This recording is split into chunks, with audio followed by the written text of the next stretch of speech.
things on for real this time. I got this off Amazon. It wasn't Prime, but tell you what, they shipped really quick. It's only been maybe 3 days, I think. And yeah, they did a hell of a job shipping them out. It's theropeshop.com. That's who they sell through. So, like I said, I got the 20 by 8 by 8, which on the side of the tire it's 20 by 8-8 NHS. So hopefully that's the same thing. We'll give this a shot and see how it works out this time.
That wasn't bad at all.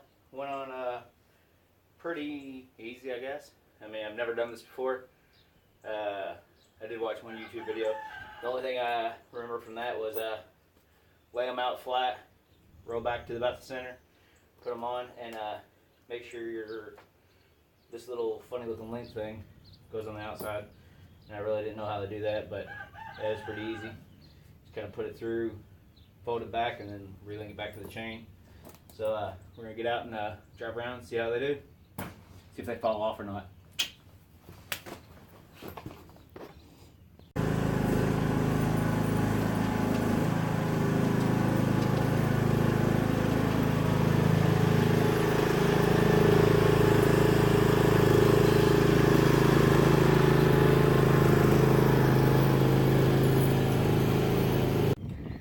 Alright, I'm sure a few of you are kind of wondering like why I needed the chains to begin with.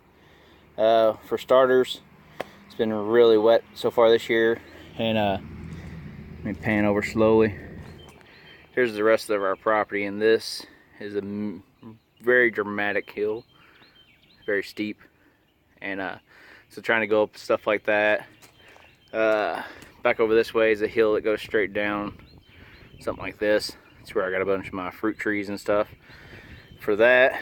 And then also so I can do some dragging and level out some the mulch piles that I got I'm putting around. I'll show you some of the places I'm doing that. But so especially with wet ground, I wouldn't be able to drag anything, try to do any kind of, you know, leveling. So that definitely helped. Yeah, they worked pretty awesome. Now, there is a kit, some kind of bungee cord kit that you can get that goes on the inside. You take the wheel off, I believe, and put it in there, and it's supposed to help hold it, keep it a little bit tighter, because I was out there, kind of driving all crazy all over the place, testing it out. And this one, yeah, started to come off, so I definitely need to tighten it down. But overall, they did awesome. Very happy with it. Had a good time. So, well worth. Oh, and this size was only 30 bucks. So, yeah. Might send the other pair back, but it seems kind of not worth it because it probably cost me 15 bucks in shipping just to send it back. I'll figure out something else to do with it. You can always use a little chain, right? So, alright, that's it. Yeah, they're definitely worth it. I'll put a link to the Amazon where I got this size ones. And then also put the name of the company I got them through. Because like I said, they were super fast on the shipping. It was awesome. Alright, hope this helps anybody out there thinking about getting them. Needs a little traction. Alright.